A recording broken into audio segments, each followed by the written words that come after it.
Bueno, vamos a empezar. La clase pasada habíamos visto algunos ejercicios. Voy a empezar por un par de transformaciones que son geométricas, que normalmente a veces suelen aparecer, por ejemplo, en finales. Por ejemplo, en el ejercicio 8 me pedía una transformación que se hace en R2, que representa geométricamente la rotación de un ángulo, dice, de menos pi sobre 3, o sea, de un ángulo de 60 grados en sentido horario. Bueno, vamos a ver un poquito cómo podemos encontrar la expresión analítica de esa transformación. Acá, acá. Acá tengo un poco un gráfico de qué es lo que hace en general esta transformación. Agarro un vector, supongamos acá que tenemos este vector que es el versor I, y lo que hace es girarlo un ángulo de, como dice acá, menos pi sobre 3, o sea, de 60 grados en el sentido de las agujas del reloj. Lo mismo puedo pensar en cualquier otro vector que tome, lo gira 60 grados en sentido horario. Entonces, este tipo de transformaciones que podemos pensar que refieren a movimientos, en este caso en el plano, lo que tengo que hacer es, si puedo, encontrar alguna base adecuada para que pueda representar, digamos, ese movimiento de manera de que los transformados sean fáciles de escribir. Entonces, bueno, yo acá hice un poco el dibujito para que se pueda ver en qué quedan transformados estos dos versores. O sea, yo lo que hago es elegir una base que es la base canónica, en este caso, siempre tenemos que elegir una base, transformarla, ver qué es lo que queda, y después el teorema fundamental nos asegura que hay una única transformación que transforma justamente esos vectores de la base, ¿no?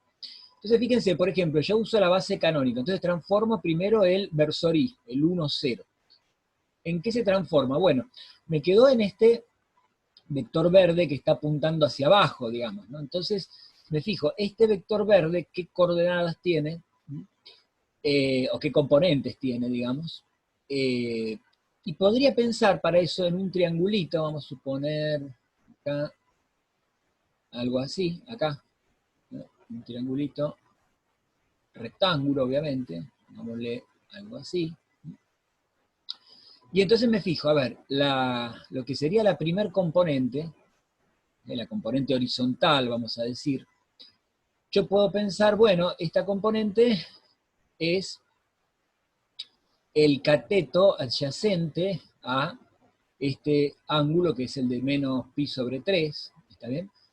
Y entonces puedo pensar en que esta componente la puedo sacar mediante un coseno, ¿está bien? O sea, el coseno de este ángulo es el adyacente sobre la hipotenusa. Así que, como mi hipotenusa mide 1, porque por eso elegí justamente para poder transformar a un versor, algo que tenga módulo 1. Cuando lo transformo, el versor nuevo, el verde este, sigue teniendo módulo 1, o sea que mi hipotenusa es 1.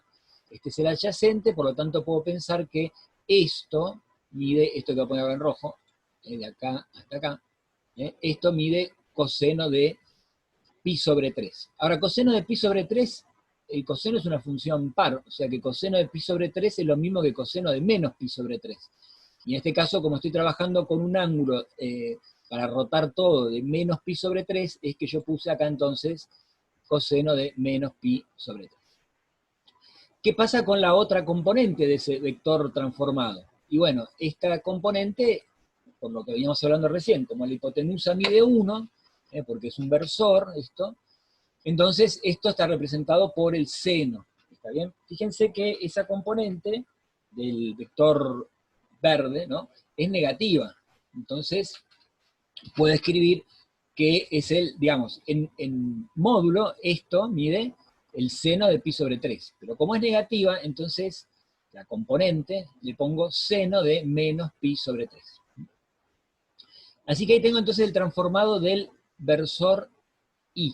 ¿Está bien? Este versor I, este que estaba acá, este de acá, lo giré, se vino para acá, y este nuevo verde, el transformado, entonces, el transformado, tiene primera componente coseno de menos pi sobre 3, segunda componente seno de menos pi sobre 3.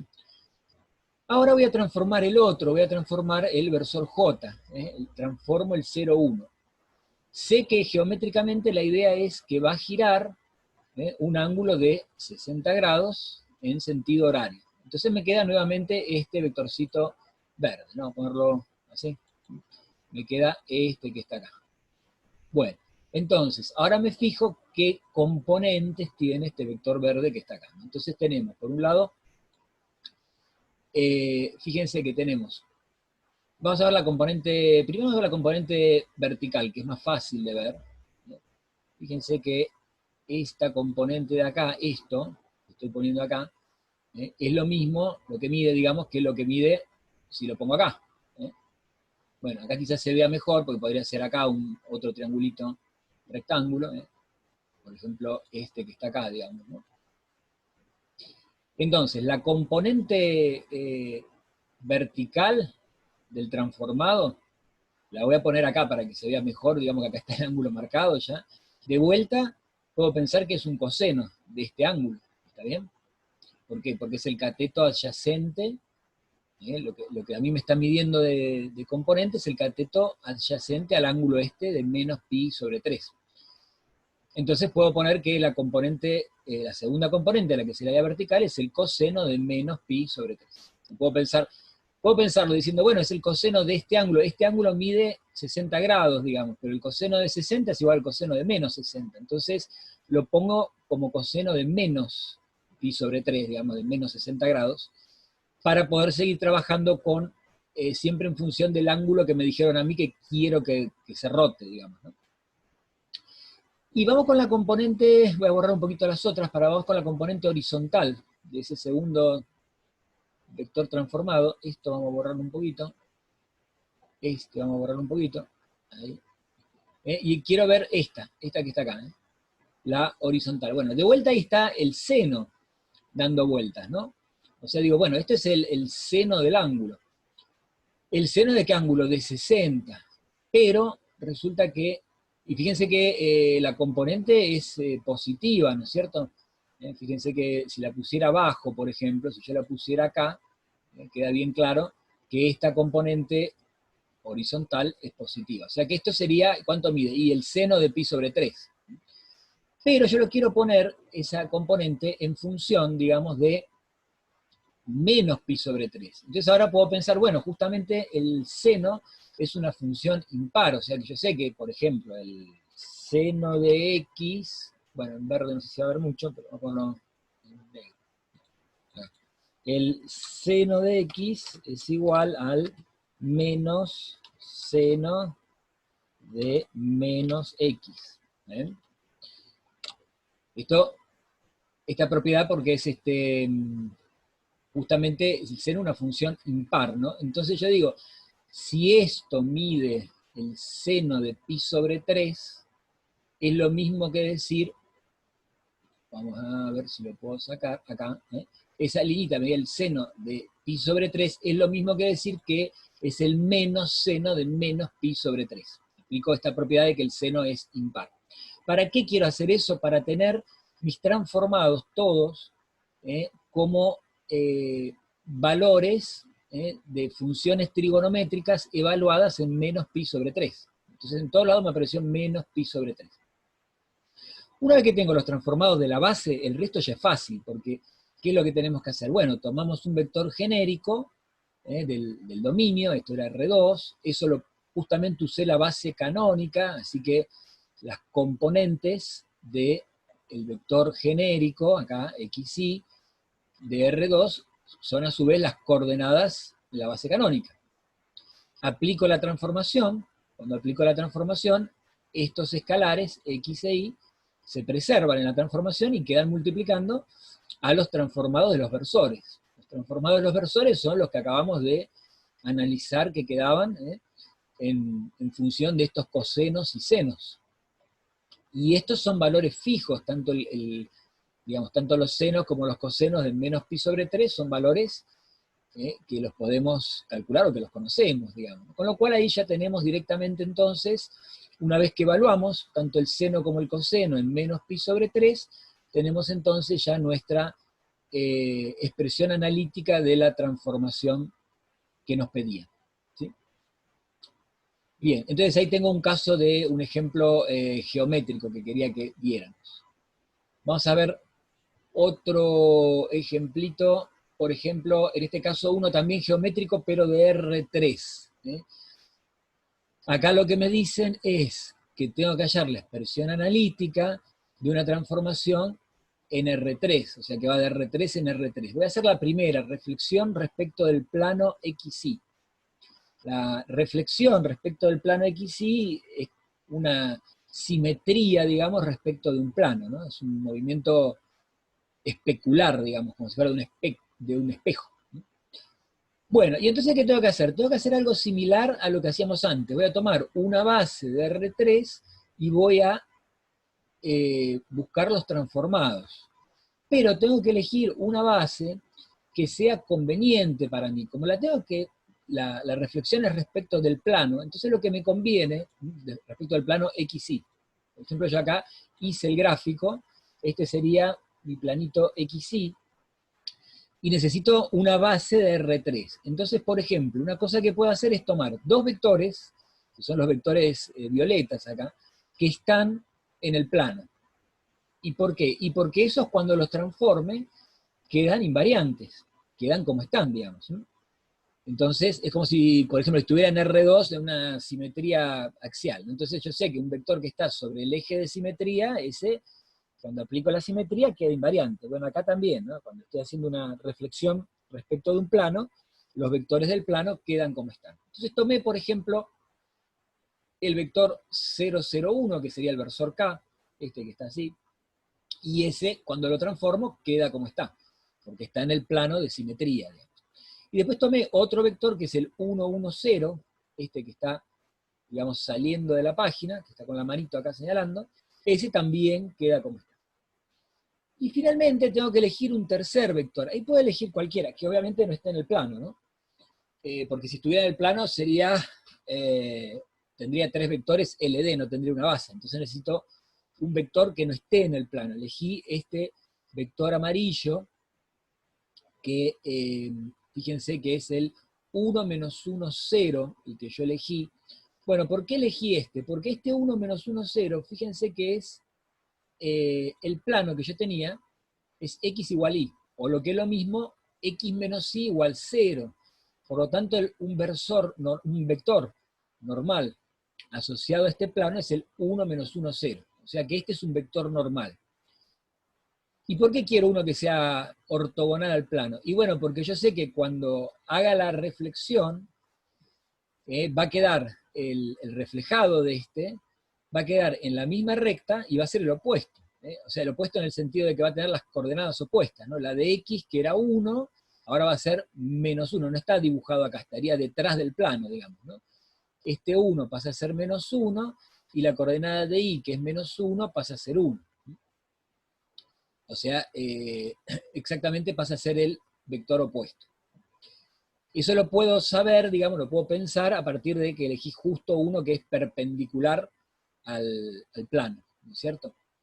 Bueno, y entonces ahora, una vez que tengo mis transformados de la base que elegí, en este caso mi base estaba formada entonces por los dos vectores del plano y uno que es normal al plano, tengo los transformados, puedo hacer el procedimiento que venimos haciendo siempre para encontrar la expresión analítica. Planteo un vector genérico de R3, lo escribo como combinación lineal de los vectores de la base en la que estoy trabajando. Trabajaré con unos escalares, yo los llamé alfa 1, alfa 2, alfa 3, que ¿quiénes son? Y son las coordenadas del vector genérico con respecto a la base que estoy trabajando, con respecto a la base B. Cuando trabajo del lado derecho me queda esta expresión, donde termino formando un sistema de ecuaciones, donde tengo las coordenadas respecto de la base B, que eran estos alfa, en función de las componentes x y z del vector. Se resuelve el sistema, ¿Para qué? Para después poder poner en lugar de los alfa sus respectivas equivalencias en función de las componentes del vector. Por ejemplo, alfa 1 es x más y sobre 2. Entonces acá, en lugar de alfa 1, pondré x más y sobre 2. Alfa 2 es z, pondré z. Y en alfa 3 pondré x menos y sobre 2. Cuando aplico la transformación, vamos por acá, aplico la transformación, fíjense acá el alfa 1, ya lo reemplacé, el alfa 2, el alfa 3. Tengo los transformados de los vectores de la base, que eso ya lo habíamos hecho en un primer paso. Ahora simplemente lo que tengo que hacer es, digamos, trabajar con el lado derecho, operar, digamos, algebraicamente acá, para llegar finalmente a mi expresión analítica. ¿Está bien? Y ahí terminó el ejercicio. O sea que fíjense que en los ejercicios donde se pide algún tipo de transformación de movimiento geométrico en R2, en R3, uno lo que tiene que tener en cuenta es elegir una base que de alguna manera refleje ese movimiento y que yo pueda fácilmente encontrar cuáles son los transformados de esa base. Y después, para encontrar la expresión analítica, es un procedimiento más o menos estándar. Estándar quiere decir más o menos que lo estamos viendo ya en varios ejercicios. Con lo cual, con un poco de práctica, por ahí quedan algunos más para que hagan ustedes en la guía, creo que no deberían tener mayores problemas. ¿Hasta acá más o menos se va entendiendo eso? Bueno, su silencio me indica o que no me están escuchando o que van entendiendo. Vaya a saber. Voy al 12. Bueno, ahora vamos a ver otro que de los que no vimos la clase pasada, ¿no? Me dice, acá me dan otra transformación de R3 en R3, me da la expresión analítica, acuérdense que esto se llama la expresión analítica, y me dice obtener una base del núcleo, una base de la imagen. Y bueno, después indicar las dimensiones de cada cosa. Este sería un ejercicio completamente rutinario, vamos a decir, y uno de los primeros que uno podría intentar hacer para empezar a trabajar el tema. ¿Por qué sería uno de los primeros que uno podría intentar hacer? Porque es uno de los más, no diría elemental, pero que no requiere, digamos, ninguna creatividad, si se quiere, solo saber los conceptos. Por ejemplo, si yo quiero obtener el núcleo y me dieron la transformación, la expresión analítica, ¿yo qué sé respecto a esto? ¿Qué sé conceptualmente? Bueno, el núcleo son un conjunto formado por vectores que están en el dominio. En este caso el dominio y el codominio son iguales, ¿no? Pero en el caso más general son vectores del dominio, los que están en el núcleo, que cuando los transformo van a parar al nulo del codominio. O sea, en este caso van a parar al 0, 0, 0. Ahora, cuando yo transformo un vector genérico, ese vector genérico, la expresión analítica me dice cómo queda transformado. Y como yo quiero que ese transformado sea el vector nulo del codominio, lo único que tengo que hacer es igualar cada componente de la expresión analítica, igualarlo a cada componente del vector nulo. Con lo cual me queda un sistema homogéneo. Por eso digo de que acá es en realidad muy simple de resolver, porque simplemente hay que saber la definición de núcleo. Si me dan la expresión analítica, entonces es fácil hallar el núcleo, porque me termina quedando siempre un sistema homogéneo por resolver. Ese es un detalle a tener en cuenta. Bueno, no voy a resolver el sistema, pues se supone que eso ya lo sabemos. Y finalmente, acá entonces obtengo que me quedó, por un lado, una condición que es que la segunda componente de los vectores del núcleo tiene que valer 0, y una relación entre la primer componente y la última. Por lo tanto, planteo mi vector genérico del núcleo. En ese vector genérico, entonces dijimos, me aparecieron dos condiciones. Una es que x será menos 2z, eso de resolver el sistema. Bueno, pongo x como menos 2z, porque z va a terminar siendo un parámetro. Y la otra condición que me apareció, que y tiene que ser igual a 0. Entonces, sacamos z, el parámetro, como factor común, y todos los vectores del núcleo entonces serán proporcionales a este vector menos 2, 0, 1. Quiere decir que ese vector menos 2, 0, 1 es el vector generador del núcleo, es la base del núcleo. Entonces, encontré mi base formada por ese vector, la dimensión de la base, pero la dimensión del núcleo es 1. Dimensión del núcleo es 1. Bueno, y ahora queremos encontrar la imagen. Para encontrar imágenes, eso en general puede ser un poco más complicado que encontrar el núcleo, digamos.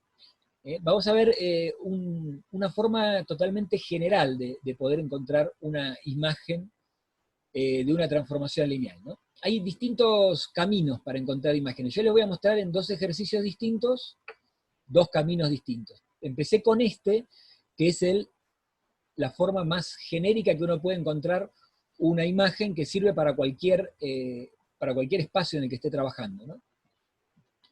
Bueno, primera cuestión, yo tengo que pensar, a ver, ¿quiénes están en mi imagen?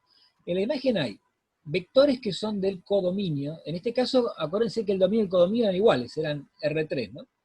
Entonces planteo un vector genérico del codominio, que lo llamé ABC, que va a estar en mi imagen, ¿no? Va a estar en mi imagen siempre y cuando pase esto que está acá, que exista un vector del dominio X y Z, ¿sí? Y que cuando yo a ese vector del dominio le aplico la transformación, quede justamente el ABC. O sea, dicho de otra manera, mi imagen son los vectores del codominio que tienen preimágenes. Las preimágenes están en el dominio. ¿Está bien? Entonces yo puedo pensar en esto, decir, bueno, mi transformado lo igualo a este vector genérico. O sea, mi transformado va a ser un vector genérico de estos que están acá. Como me dan la expresión analítica, y eso es lo que yo decía, si me dan la expresión analítica, este procedimiento es totalmente general, sirve para cualquier tipo de espacio y cualquier tipo de transformación. Tengo la expresión analítica, y yo sé que eso que me está diciendo, cómo es un vector transformado, o sea, cómo es un vector que está en la imagen de la transformación. Y entonces me queda algo similar a lo que pasaba antes, solo que antes quedaban ABC, eran todos ceros. Bueno, ahora quedan componentes generales, ABC, pero me queda un sistema de ecuaciones que tengo que resolver, porque igualo nuevamente cada componente digamos, de la expresión analítica, le igualo a cada componente del vector genérico. Me queda este sistema, fíjense que es parecido, pero el anterior era homogéneo, este no, este me queda un sistema con valores ABC que pueden ser cualesquiera. Resuelvo el sistema por Gauss y finalmente voy a tener, cuando resolví mi sistema,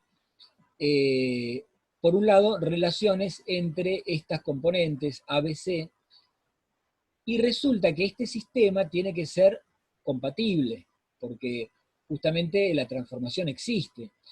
Bueno, cuando llegué a la forma escalonada, por ejemplo acá, lo que sucedió fue que tengo una fila donde tengo todos ceros en lo que sería la parte de la matriz de los coeficientes, y tengo esta relación entre las componentes del vector de la imagen. Como tiene que ser compatible, entonces esta relación menos A menos B más C tiene que ser igual a 0, para que el sistema sea compatible. ¿Está bien? Entonces ahí encontré finalmente la relación que yo estoy buscando entre las componentes del vector de mi imagen. Acuérdense que el vector de mi imagen era la BC. Me quedó, por ejemplo, puedo poner que C es A más B, con lo cual ahí ya estoy viendo de que tengo 2 parámetros, ¿sí? A y B. Planteo entonces mi imagen genérica, encontré esta condición de que la tercer componente es la suma de las 2 primeras, y ahora una vez que tengo eso, simplemente lo que hago es descomponer este vector en una suma de 2 términos, donde en cada término aparezca cada una de las componentes que hacen de parámetro. Finalmente, esos parámetros multiplican a los 2 vectores que van a ser los generadores de la imagen. Entonces ahí ya me encontré quién es mi imagen. Mi imagen son los vectores generados por estos 2 que aparecieron acá. Obviamente, entonces la base de la imagen es el conjunto formado por estos 2 vectores, y la dimensión terminó siendo 2. Entonces, rapidito y como resumen, cuando a mí me dan una expresión analítica y quiero encontrar la imagen, lo más general es plantear un sistema de ecuaciones donde igualo cada componente de la expresión analítica, lo igualo con cada componente de un vector genérico de la imagen. Resuelvo el sistema, tiene que ser compatible, y a partir de ahí van a aparecer una serie de ecuaciones que tienen que ser, digamos, van a aparecer ceros de un lado y del otro lado una expresión que para que sea compatible, digamos, el sistema tiene que ser igual a cero. O sea, van a aparecer ecuaciones homogéneas. Una vez que hice eso, ya eso me está dando qué relación hay entre las componentes del vector de la imagen. Ahí ya puedo sacar mis generadores de la imagen. No es la única forma de encontrar una imagen. Vamos a ver ahora este otro ejercicio, por ejemplo. A veces se puede utilizar, de hecho, si en algunos casos uno puede arrancar por acá, que es más fácil por este otro procedimiento, que se los comento ahora. Acá me dan una transformación que va de un dominio de matrices cuadradas de orden 2 a un codominio que son los números reales. Me dice, agarra la matriz de 2 por 2 y opera con los 4 elementos, ¿no? Hace A más B menos C menos D, o sea que queda un número. Para cada matriz le asocia un numerito. Y dice que tenemos que encontrar el núcleo y la imagen. Bueno, para el núcleo siempre partimos de la definición de núcleo, que dice, van a ser los vectores del dominio. El dominio en este caso está formado por matrices cuadradas, o sea, mis vectores son las matrices cuadradas de 2 por 2, tales que cuando yo las transformo vayan al nulo del codominio. Pero el codominio son los reales, o sea que el nulo del codominio es el 0. Bueno, aplico la definición que me dieron en este caso de la transformación, que me dice que cuando agarro la matriz tengo que sumar y restar los elementos de esta manera, y eso tiene que ser igual a 0, porque estoy buscando justamente los que están en el núcleo, o sea, apliqué la definición de núcleo. Entonces, acá fíjense que tengo una sola ecuación y 4 variables, por lo tanto voy a poner una de ellas en función de las otras 3. Por ejemplo, puedo poner A en función de B, C y D. Entonces, en mi matriz general que esté en el núcleo, la condición que tengo es que A es lo que dice acá, menos B más C más D.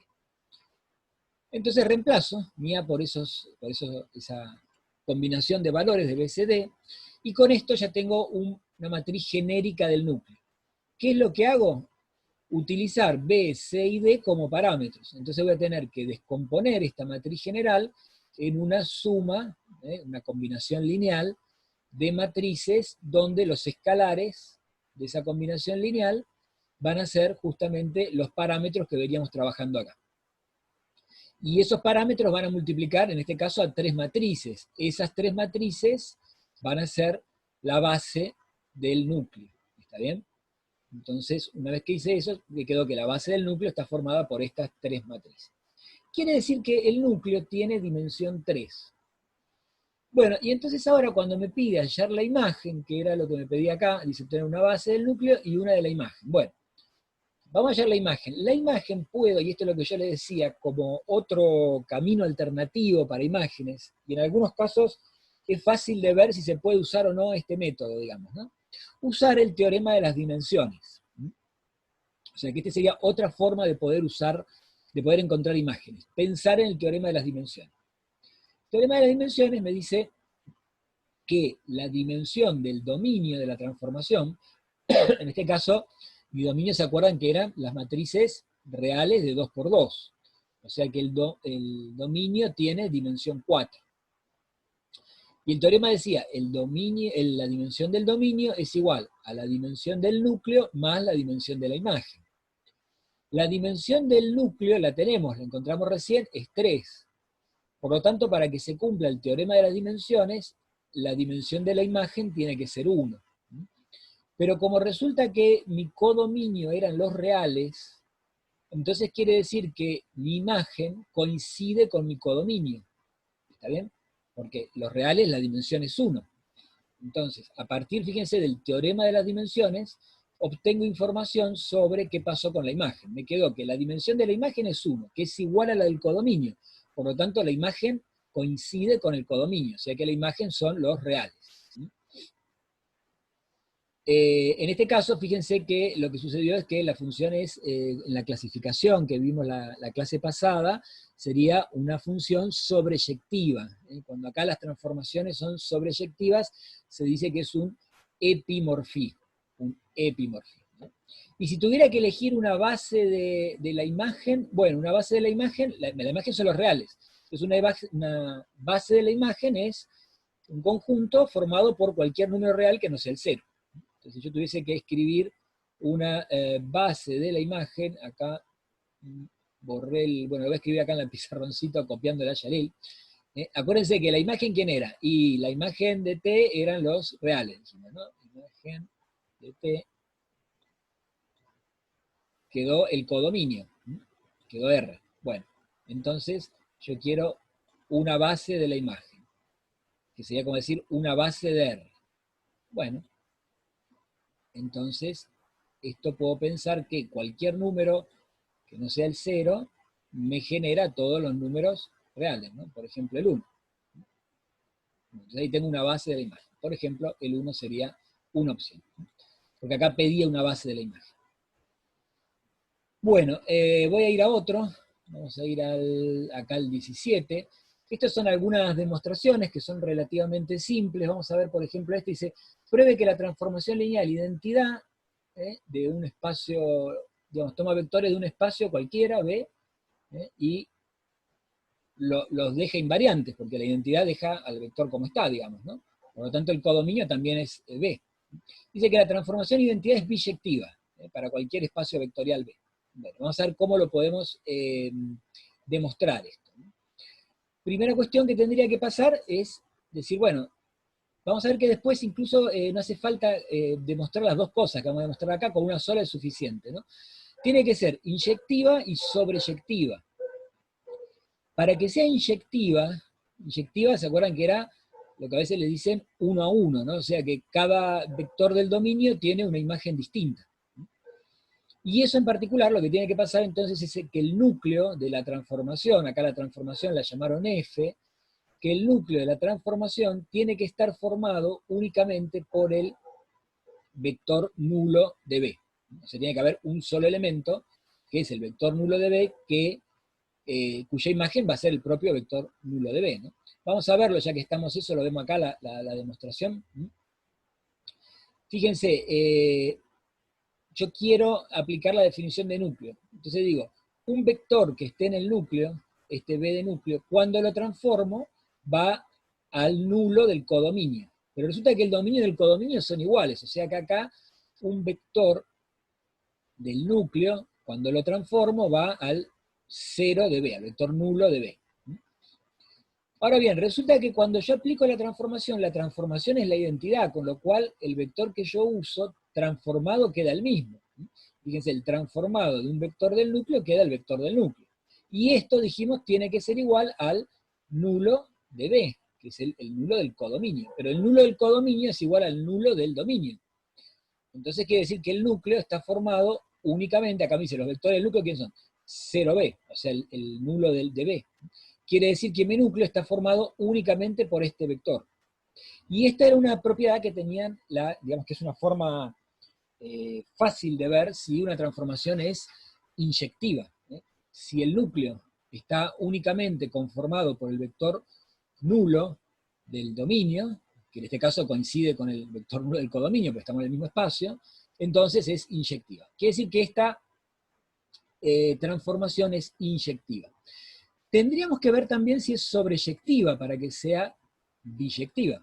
Sobreyectiva quiere decir que tiene que cumplir esta condición, que la imagen tiene que ser igual al codominio. En este caso, este W es igual al B, ¿verdad? Y eso lo podemos sacar por el teorema de las dimensiones, porque dijimos, la dimensión de la imagen más la dimensión del núcleo tiene que ser igual a la dimensión del dominio, la dimensión de B. Ahora resulta que el núcleo era este subespacio. Y este subespacio, la dimensión es 0. Por lo tanto, quiere decir que la dimensión del núcleo es 0.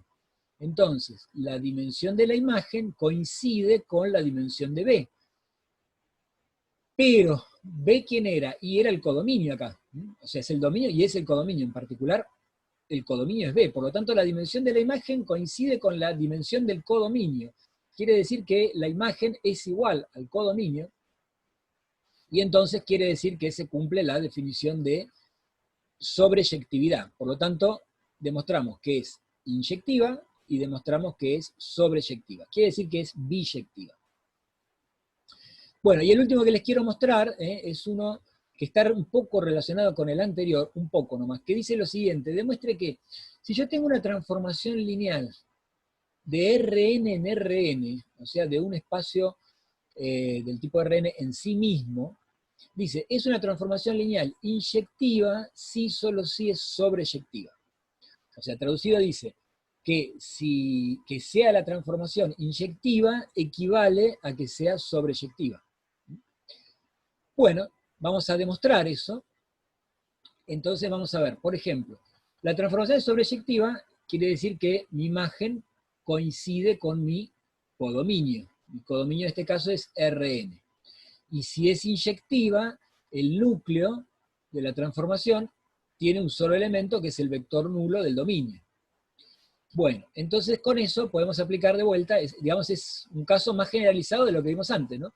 El teorema de las dimensiones, y analicemos digamos, la doble implicación, ¿no? Fíjense que acá hay una doble implicación. Entonces vamos a poner, si es inyectiva, entonces es sobreyectiva, y viceversa. Veamos. Si es inyectiva, se cumple esta propiedad, que el núcleo está formado solo por el vector nulo del dominio, por lo que la dimensión del núcleo es 0. Y si aplico el teorema de las dimensiones, entonces me queda que la dimensión de la imagen es igual a la dimensión del dominio, que a su vez es igual a la dimensión del codominio. En este caso todos son iguales a la dimensión de Rn. Por lo tanto quiere decir que yo partí de la hipótesis de que es inyectiva, apliqué el teorema de las dimensiones y llego a que es sobreyectiva. Y viceversa, bueno, si es sobreyectiva, entonces ¿qué va a pasar? Que la dimensión de la imagen es igual a la dimensión del codominio. Pero resulta que la dimensión del codominio es la dimensión de Rn, con lo cual no me queda más remedio que la dimensión del núcleo sea 0. Si la dimensión del núcleo es 0, es porque el núcleo es este subespacio trivial, formado por el vector nulo. Entonces esto quiere decir que, fíjense que cuando uno tiene transformaciones de un espacio en sí mismo, basta demostrar que sea inyectiva, o que sea sobreyectiva nada más, para ya saber que es biyectiva. También no hace falta demostrar las dos propiedades, con demostrar una, en este tipo de transformaciones de Rn en Rn, se va a cumplir la otra. Bueno, la idea era un poco entonces llegar hasta acá. Después tienen supuestamente un par de ejercicios más para ver hasta el 20, hasta acá, que eran todavía de tema viejo, digamos, ¿no? Y ahora sí, a partir del 21, arrancan los que tienen que ver con el tema nuevo, que es el de la matriz asociada a una transformación lineal. Vamos a ir entonces dejándolo por acá. No sé si tienen alguna duda o alguna preguntita que hacer. Y si no, simplemente me voy a despedir. Acuérdense que lo grabamos. Ahora en un ratito se va a cortar, porque tenemos menos de un minuto. No va a hacer falta entonces volver a ingresar. Y subimos la explicación esta. Bueno, los saludo entonces, profe. Nos vemos, Bueno, que tenga buena semana y buen fin de. igualmente para ustedes, que tengan buena semana entonces. Una semana. Nos vemos el miércoles que viene. Hasta luego. Chao, profe, muchas gracias. A ustedes.